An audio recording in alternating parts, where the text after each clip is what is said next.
Hello guys, आज की video में आपको स्वागत है। आज हम डिस्कस करेंगे हमारा सवाल आइसोमॉर्फिक स्ट्रिंग। तो इनपुट में हमें दो स्ट्रिंग दे रखी है S1 और S2 और हमें डिटरमाइन करना है कि वो आइसोमॉर्फिक स्ट्रिंग है या नहीं। अगर है तो हमें सिंपली रिटर्न ट्रू करना है, अगर नहीं है तो हमें फॉल्स रिटर्न करना है। चलिए अब डिस्कस करते हैं कि आइसोमॉर्फिक स्ट्रिंग होता क्या है। तो हमें कुछ रूल्स दे रखे हैं, अब उसको थोड़ा डिस्कस कर लेते हैं। ठीक है, तो मैं उसको यहाँ पे ओपन बोर्ड में ले आता हूँ।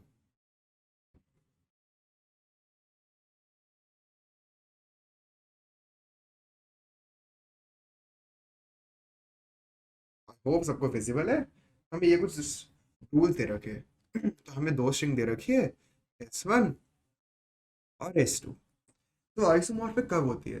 पहला रूल कि every character of S1 map होना चाहिए S2 के करेक्टर से। ठीक है, तो सेकंड रूल देखते हैं। सेकंड रूल है कि a character of S1 can be map to only one character. ठीक है, और थर्ड रूल है all occurrence of a character must be replaced with another character while preserving the order.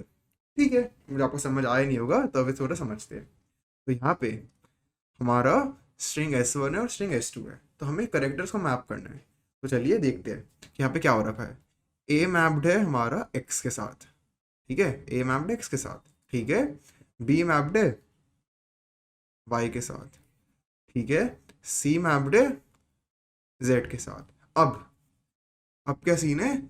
अब ए आया हमारे पास। अभी हम यहाँ पे है ना, all occurrence of a character must be replaced with another character while preserving the order.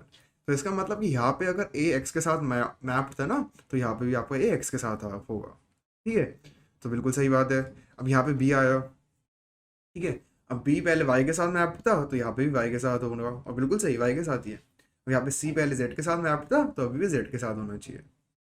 और जो डी था, वो वो क्या है, वो नया करेक्टर है और वो पहले किसी के साथ मैप भी नहीं हुआ है। ठीक है, तो यहाँ पे डी एम के साथ मैप हो गया।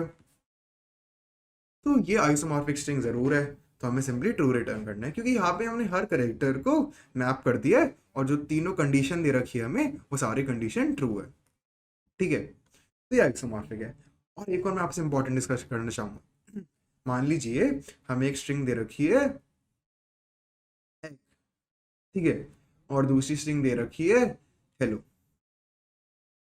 क्या ये स्ट्रिंग आइसोमॉर्फिक हो सकती है? ये स्ट्रिंग कभी आइसोमॉर्फिक नहीं हो सकती, क्योंकि सिंपल रीजन। ठीक है, सिंपल रीजन क्योंकि दोनों की लेंथ इक्वल नहीं है। तो हमारी पहली कंडीशन क्या आती है कि हर करेक्टर मैप होना चाहिए करेक्टर से, तो यहाँ पे तो मैप कर ही नहीं पाएंगे। तो अगर स्ट्रिंग सेम लेंथ की नहीं है तो इसका मतलब आइसोमॉर्फिक नहीं हो सकती। तो हमें दे रखा है कि लेंथ हमेशा दोनों स्ट्रिंग की इक्वल होगी। ठीक है, अब थोड़ी वो कंडीशन देखते हैं कि जब स्ट्रिंग आइसोमॉर्फिक नहीं होगी। ठीक है, तो वापस ये हमारी स्ट्रिंग S1 है, स्ट्रिंग 1, और ये स्ट्रिंग 2 है। ठीक है, अब देखते हैं कि यहाँ पे कैसे मैपिंग चल रही है। हमारा जो A है वो x के साथ मैप्ड है।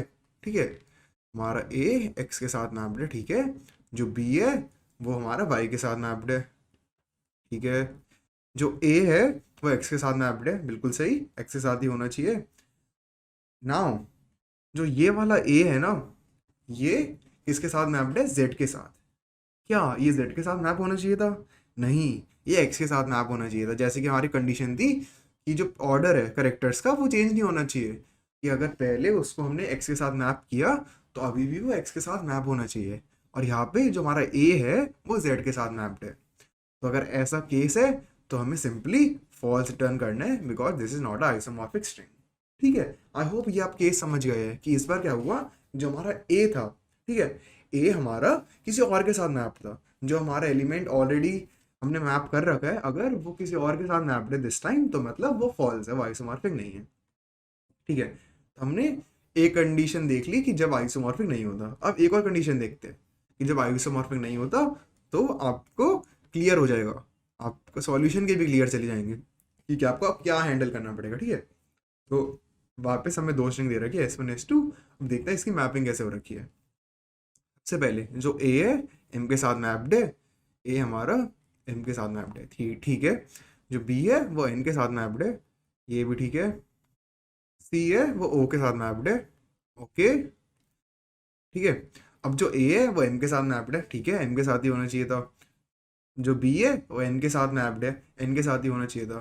राइट, और देखते हैं यहाँ पे ई है, नया करेक्टर है, ठीक है, किसी के साथ मैप नहीं है, और पी भी कभी भी साथ मैप नहीं होता, यहाँ पे कर दिया। अब देखना जो इम्पोर्टेंट पॉइंट, अब यहाँ पे हमारे पास एफ आया, ठीक है, हमारे पास एफ आया और एफ एम के साथ मैप्ड है, बट हमने जो एम है उसको तो ऑलरेडी मैप कर रखा है ना, हमने एम को ऑलरेडी किसी के साथ मैप कर रखा है।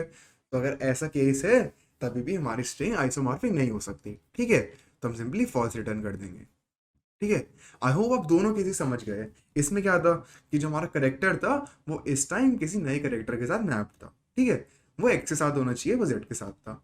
और इस बार क्या कि हमने हमारा करेक्टर तो हमें नया आया स्ट्रिंग 1 में, बट वो उसके साथ मैप्ड है एम के साथ, जो एफ है वो एम के साथ मैप्ड है, बट एम को तो हमने ऑलरेडी मैप कर रखा है, ठीक है। तो हमें ये दो केसेस हैंडल करने पड़ेंगे, और हम कैसे करेंगे देखते हैं। हम क्या करेंगे कि जो हमारा पहला केस था कि हमारा जो पहला केस था कि ए था वो हमें जेड के साथ कर रखा था, ठीक है, वो ए किसी और के साथ मैप था। हम पहले केस हैंडल करने के लिए तो हम सिंपली एक हैश मैप बना लेंगे, एक हैश मैप बना लेंगे, उसमें क्या क्या स्टोर कराएंगे अपना, एक हमने मैप बना लिया, ठीक है, हमने इसमें स्टोर कराएंगे करेक्टर जो हमारे स्ट्रिंग 1 के करेक्टर है, और यहाँ पे हम कराएंगे स्ट्रिंग 2 के करेक्टर स्टोर। तो करेक्टर और करेक्टर का हैश मैप बना लिया। तो वो हमें क्या, हम उससे क्या चेक कर लेंगे कि हमने किसको स्ट्रिंग 1 के किस करेक्टर को स्ट्रिंग 2 के किस करेक्टर के साथ मैप कर रखा है, ठीक है।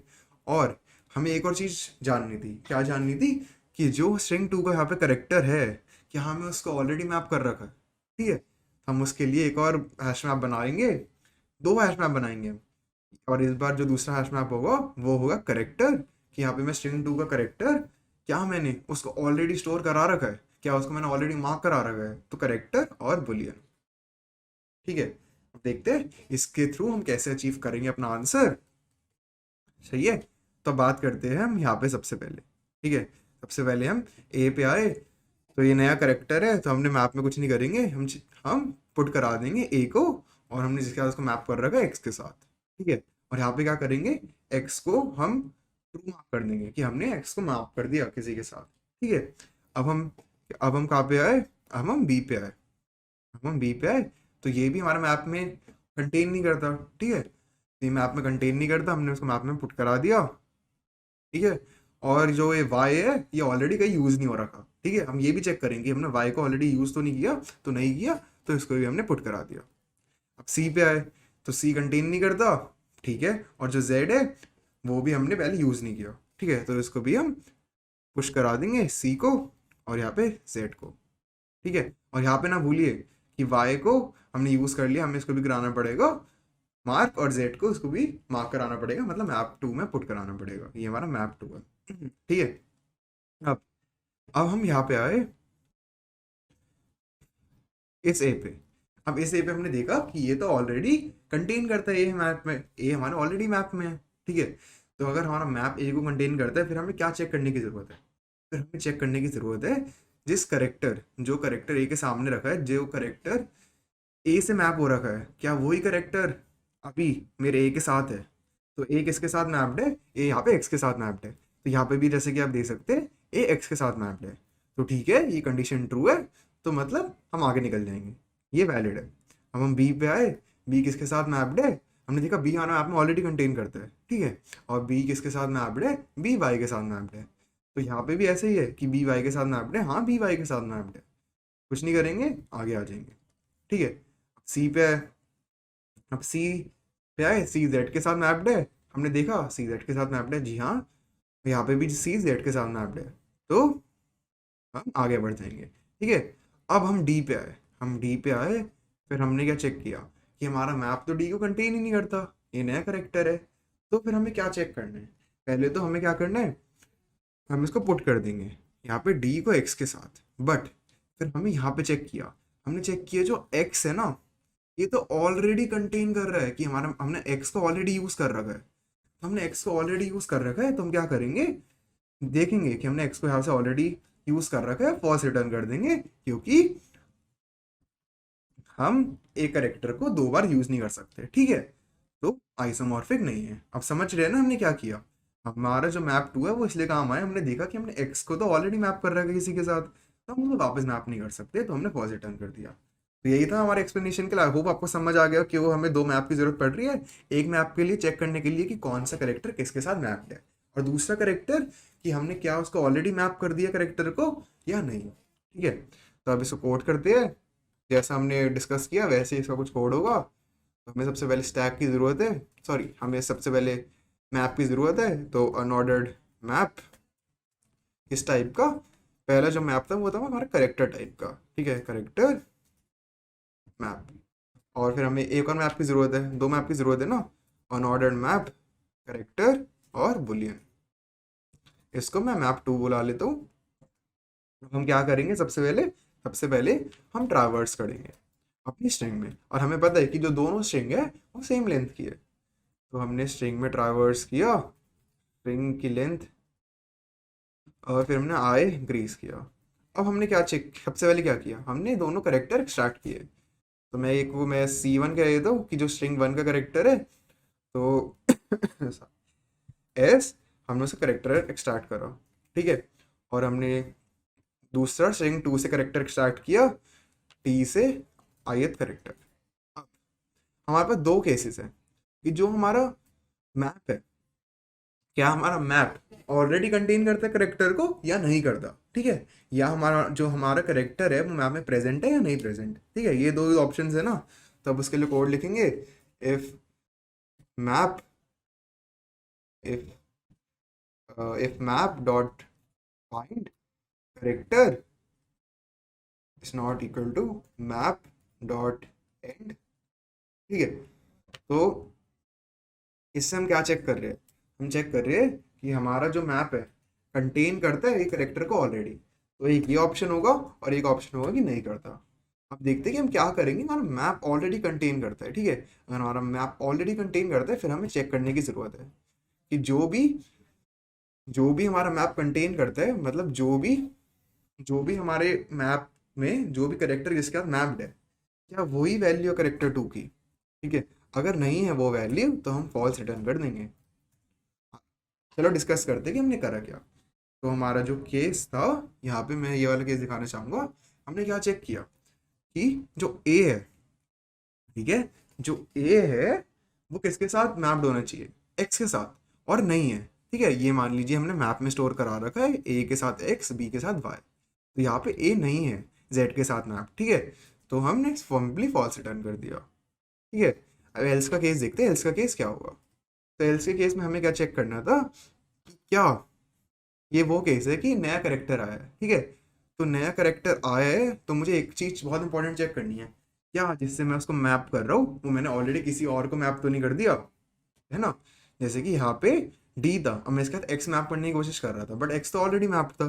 तो उसके लिए कोड लिखते हैं, इफ इफ मैप, कौन सा मैप है इस बार, map 2 dot find character 2 is not equal to map 2 dot end. तो मैं क्या चेक कर रहा हूँ कि मेरा जो मैप है क्या उसने वो करेक्टर को ऑलरेडी मार्क कर दिया है। ठीक है, अगर वो ऑलरेडी मार्क्ड है तो मतलब रिटर्न फॉल्स कर दूंगा, क्योंकि मैंने एक बार मैप को एक बार करेक्टर को मार्क कर दिया, मैं वापस नहीं कर सकता। एल्स एल्स कौन सा केस है कि ठीक है अब मैं इसको डाल सकता हूँ, मैं इसको मैप कर सकता हूँ, ये सेफ है।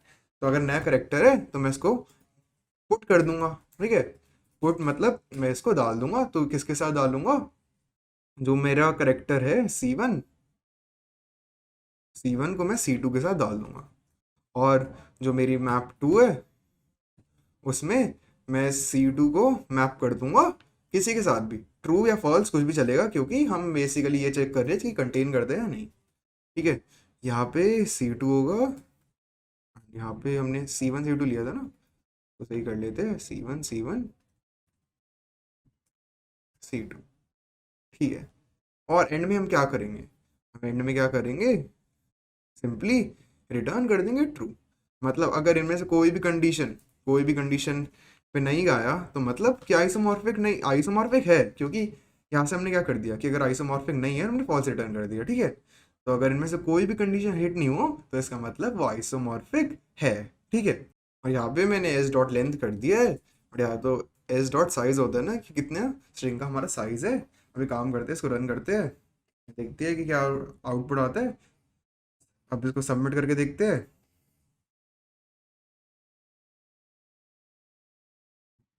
जैसे कि आप देख सकते हैं कि सारे टेस्ट केसेस पास हो गए।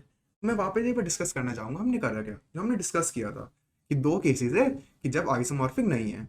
एक है कि हमने उस करेक्टर को ऑलरेडी मैप कर दिया, ठीक है, बट अब मेरा जो करेक्टर है स्ट्रिंग वन का वो किसी और के साथ मैप है।